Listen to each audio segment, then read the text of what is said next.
कल्पना कीजिए एक भीड़ भरा बाजार है। हर दुकानदार चिल्ला रहा है, मेरा प्रोडक्ट सबसे बेहतरीन है, सबसे सस्ता, सबसे बेहतर। और उसी भीड़ के बीच एक छोटा सा स्टॉल है जो बिल्कुल नहीं चिल्ला रहा। वहाँ बस शांति से लिखा है, ये सबके लिए नहीं है। लोग रुकते हैं, थोड़ा हैरान होते हैं और सोचते हैं, तो फिर किसके लिए है? और यहीं से असली मार्केटिंग शुरू होती है। दोस्तों, आज हम बात कर रहे हैं सेथ गोर्डन की प्रसिद्ध किताब दिस इज मार्केटिंग के अध्याय 5 इन सर्च ऑफ बेटर के बारे में। इस अध्याय का मूल संदेश सरल है, लेकिन सोच बदल देने वाला है। बेहतर कोई सार्वभौमिक सच नहीं होता। बेहतर हमेशा किसी खास व्यक्ति के लिए होता है। अगर आप अपना स्टार्टअप आगे बढ़ाना चाहते हैं, अगर आप बाजार में अलग पहचान बनाना चाहते हैं, तो ये अध्याय आपका नजरिया हमेशा के लिए बदल सकता है। सेथ गोर्डन एक भ्रम तोड़ते हैं। बेहतर होना मतलब सबके लिए सबसे अच्छा होना नहीं है।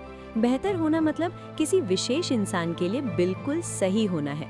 बेहतर एक व्यक्तिगत अनुभव है। उदाहरण के लिए, एक व्यक्ति के लिए हल्की बियर बेहतर हो सकती है, दूसरे के लिए स्ट्रॉन्ग क्राफ्ट बियर और तीसरे के लिए बिना अल्कोहल वाला विकल्प। कौन सही है? सभी, क्योंकि बेहतर स्वाद, परिस्थिति, पहचान और विश्वास पर निर्भर करता है। अक्सर स्टार्टअप संस्थापक यही गलती करते हैं। वो कहते हैं, हम सबसे बेहतर ऐप बना रहे हैं, लेकिन असली सवाल है, किसके लिए बेहतर? अगर आप सबके लिए बेहतर बनने की कोशिश करेंगे तो किसी के लिए भी खास नहीं बन पाएंगे। सेथ कहते हैं, मार्केटिंग का दिल है सहानुभूति। हर इंसान का अपना डर होता है, अपनी आकांक्षाएं होती हैं और अपनी पहचान की चाहत होती है। डॉग फूड का उदाहरण लीजिए। डॉग फूड कुत्ते के लिए नहीं बिकता, बल्कि कुत्ते के मालिक की भावनाओं के लिए बिकता है। मालिक चाहता है कि वो जिम्मेदार लगे, देखभाल करने वाला लगे और उसका पालतू खुश रहे। इसलिए प्रोडक्ट तब बेहतर बनता है जब आप उस भावना को समझते हैं। बेहतर डिजाइन नहीं, बेहतर फीचर्स नहीं, बल्कि बेहतर समझ। लोग आपको इसलिए याद नहीं रखते कि आप सबसे अच्छे हैं, वे आपको इसलिए याद रखते हैं क्योंकि आपने उनके मन में खास जगह बनाई है। आज के समय में विकल्पों की भरमार है।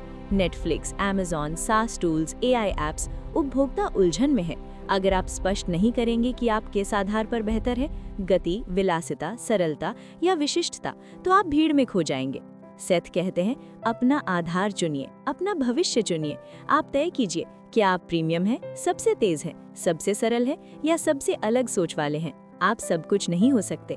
हर बाजार में कुछ लोग होते हैं जो नए विचारों को अपनाने के लिए तैयार रहते हैं। उन्हें कुछ नया आजमाना पसंद होता है, अलग दिखना पसंद होता है। वही आपके पहले समर्थक होते हैं। बड़े बाजार के पीछे भागने से पहले उन लोगों को खोजिए जो पहले से बदलाव चाहते हैं। इस अध्याय की सबसे प्रेरणादायक बात यह है कि लोग इंतजार कर रहे हैं। वे सिर्फ किसी प्रोडक्ट का इंतजार नहीं कर रहे, बल्कि ऐसे ब्रांड का इंतजार कर रहे हैं जो उन्हें समझे, उनकी भाषा बोले, उनकी भावनाओं को स्वीकार करे और उनकी पहचान को समर्थन दे। बेहतर होना आज़ादी है। आपको उद्योग के नियमों का अंधानुकरण करने की जरूरत नहीं है।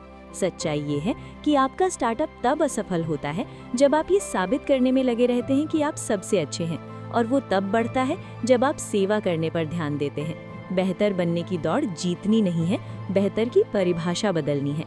अब कार्रवाई की बात करते हैं। पहला कदम, तय कीजिए कि बेहतर किसके लिए। एक कागज लीजिए और लिखिए, मेरा प्रोडक्ट किसके लिए है, वो किस समस्या से परेशान है, वो कैसी पहचान बनाना चाहता है। यदि आप एक प्रोडक्टिविटी ऐप बना रहे हैं, तो क्या वो छात्रों के लिए है, उद्यमियों के लिए है या ध्यान केंद्रित करने में कठिनाई झेल रहे रचनाकारों के लिए है। स्पष्ट निर्णय लीजिए। अपने 5 मौजूदा उपयोगकर्ताओं से बात कीजिए और पूछिए कि आपने हमें क्यों चुना। उनके शब्द ही आपकी असली पहचान बनेंगे। दूसरा कदम, अपना आधार चुनिए।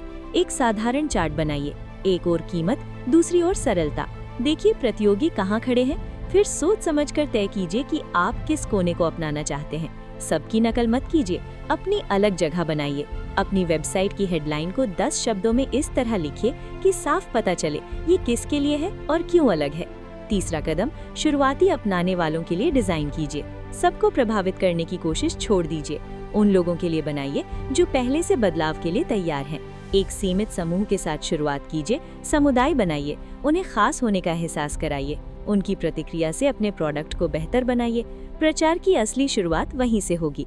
याद रखिए, बेहतर बनना प्रतियोगिता का खेल नहीं है, जुड़ाव का खेल है। जब आप सहानुभूति चुनते हैं, स्पष्टता चुनते हैं और अपनी अलग पहचान चुनते हैं, तब आप सिर्फ एक प्रोडक्ट नहीं बना रहे होते, आप एक आंदोलन बना रहे होते हैं। और हाँ, लोग सच में इंतजार कर रहे हैं।